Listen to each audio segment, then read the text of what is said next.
What is going on, everyone? This is your man King May coming back with y'all right here in the King May YouTube channel. You all, today we are back on Midwest Horizon.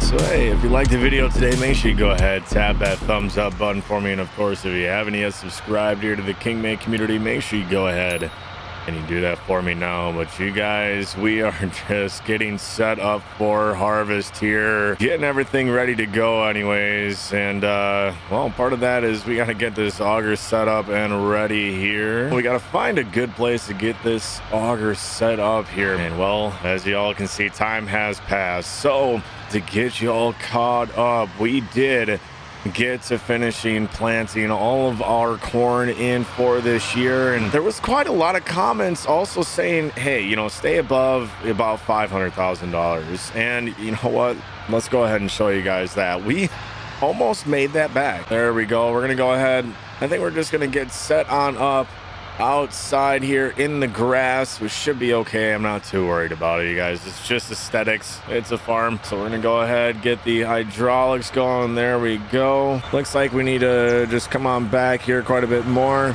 So I'm gonna work on getting this set up, you guys. I'm gonna catch up with y'all in a bit. All right, there we go. Shutting down the 4230. Now I did end up, I kind of eyeballed it. I don't know. I would prefer to stay on the gravel as much as possible. So I think we'll be okay right here. By the time we swing this auger out, it should be sitting about here, and we should be able to swing that underneath our trailer there. We're gonna go ahead, we're gonna pull the combine around, we're gonna get the old girl greased up, ready to go, and I'm probably gonna catch up with you guys here tomorrow as we're firing up the old STS here.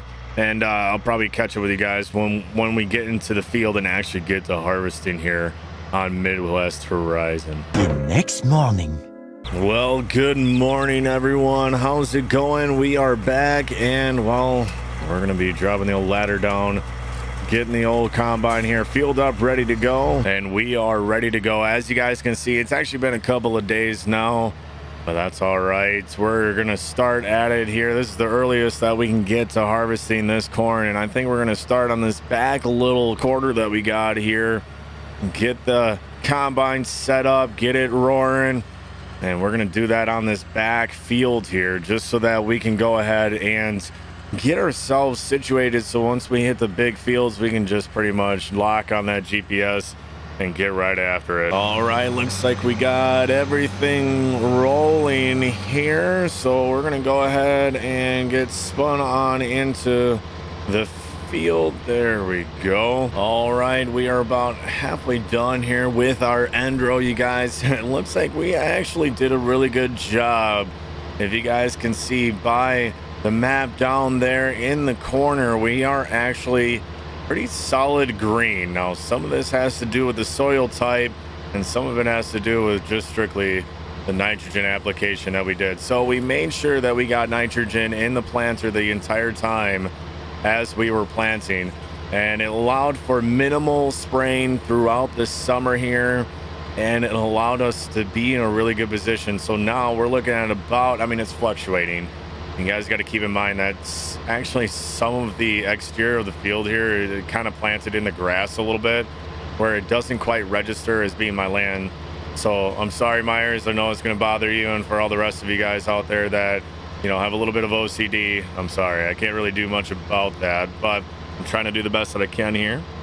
But we're sitting rather pretty, and this is the end row, you guys. We're about 270, I would say, average bushels per acre. As you guys can see, we have that unit convert mod in right now, and that's going ahead and doing work for us. So I'm gonna kind of get the bottom portion of this field kind of harvested up here, you guys. We're gonna get the auger wagon down here. I'm gonna catch up with you guys with a little bit of a progress update after a bit here. All right, so on second note, I actually need to go and get that auger wagon over here, you guys. So I decided to start ripping and get another end row done.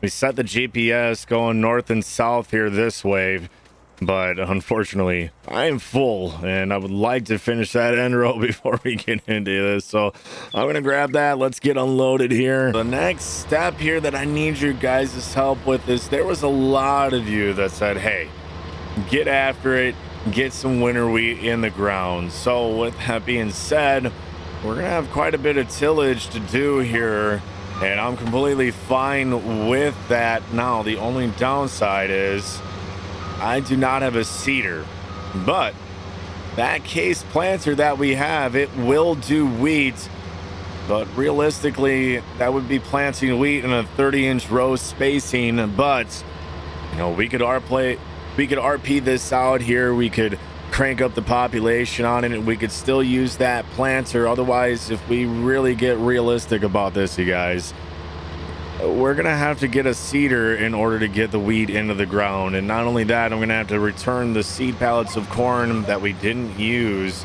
or we could hold on to them. I mean, we already paid for them, so we could utilize those for this next spring here. It's kind of up to y'all. You got to let me know in that comments section. What do y'all think? Do we need to get a seeder, or should we just use our Case 2150 early riser planter? That way we can save money from having to get a seeder for our winter wheat.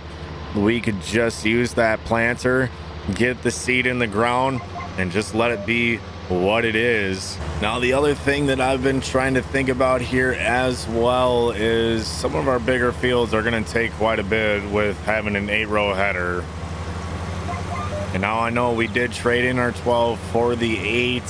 I'm completely fine with having an 8, especially since how we have a 16-row planter. It just seems to work out a little bit better that way. We might be able to strike a bit of a deal and maybe see if we can get a hold of a demo of something else, maybe something just bigger, just to try and get hacking away at the bigger fields of corn here, you guys. I don't know. If we do, I'm gonna need some help with that as well. What would you guys like to see if I can get a hold of a demo for like a day?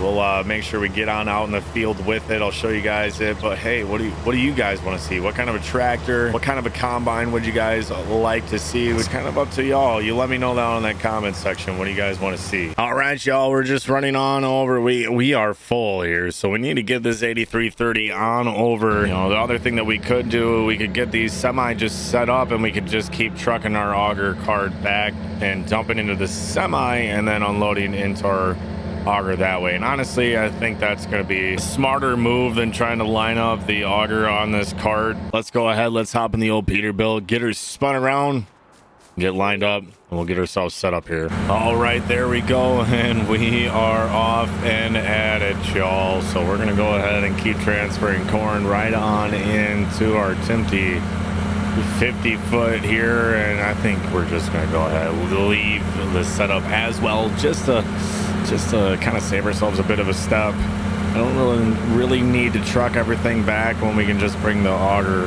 wagon right on back. All right, there we go, shutting the old 4230 down. We're gonna get on back in the field, get after it here. I'm gonna give you guys a progress update after a bit here. I need to try and get to hauling acres here, so I'm gonna set the camera down and we're gonna get after it, y'all. Oh, and just like that, you guys, this day just got bad. Unfortunately, I forgot about the closing door inside of this auger, y'all, and I ended up having an issue, and I should have stayed over top of the truck. However, I needed to I needed to back up and have room to unfortunately start kind of folding the auger back and dump out the bottom there to get the auger cleared out, get the weight off of it so we could get it turned back on. So unfortunately, we now have money sitting on the ground, and to make this even worse, you guys, I don't have a bucket right now.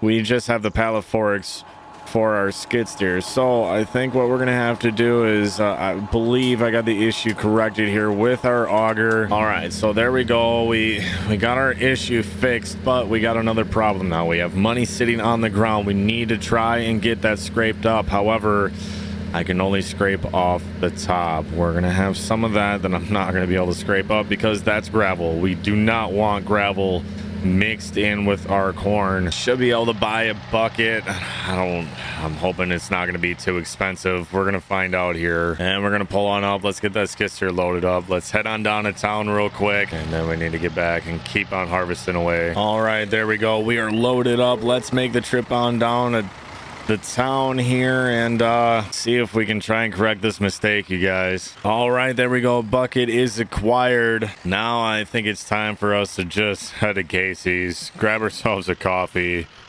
and I don't know, I think we just need to grab some snacks here for the combine and really think about this now, because that was just such a silly little mistake, but it's definitely going to cost us. I mean, I don't know. I'm sure there's at least a few bushel that we're just not going to be able to get. It's just money on the ground, and just every little bit counts, and it's just definitely not a mistake that we really wanted to make right now when we're trying to make everything count and be successful here. So give me a minute here. Let's get ourselves on back to the farm here, see if we can clean up this mess, and then we're gonna have to get back to harvesting. All right, there we go. Now I don't know if this skid steer has the reach to get up there. I don't want to ruin my tarp here either. I suppose we're gonna give this a try and see if we can get this dumped back on into our Timpty hopper here, and we are just not gonna have the reach. Oh, this is so unfortunate, y'all. So with that being said, now I think what we're gonna have to do is probably just go ahead and leave this here, and that corn is just gonna have to sit there for right now. And what we can do is we can just get those fields finished up back there, get the combine over here, and just go ahead, dump the corn into our corn header in our combine. It is what it is, y'all. I think we're just gonna have to get back after it and continue on with harvest here. All right, so we are back at it out here in the fields, and we're just gonna have to continue on with the day. But anyways, you guys, I'm gonna call it a video there, y'all. Thank you so much for watching and enjoying, and hey, if you did enjoy, make sure you go ahead, tap that thumbs up button for me, and of course, if you haven't yet subscribed here to the Kingmade community, make sure you go ahead and do that for me now. And y'all, thank you so much for bearing with my lost voice here as I'm recording this. It's Friday and coming out for you here this week, and my voice is still pretty well beat up, you all, and I do apologize for that, and thank you all so much for bearing with me. I'm not tired, I promise. I just ended up losing my voice. It's rather harsh right now. So y'all, we're gonna call this one a video here on Midwest Horizon, but y'all, we're gonna catch you on the next one. Peace.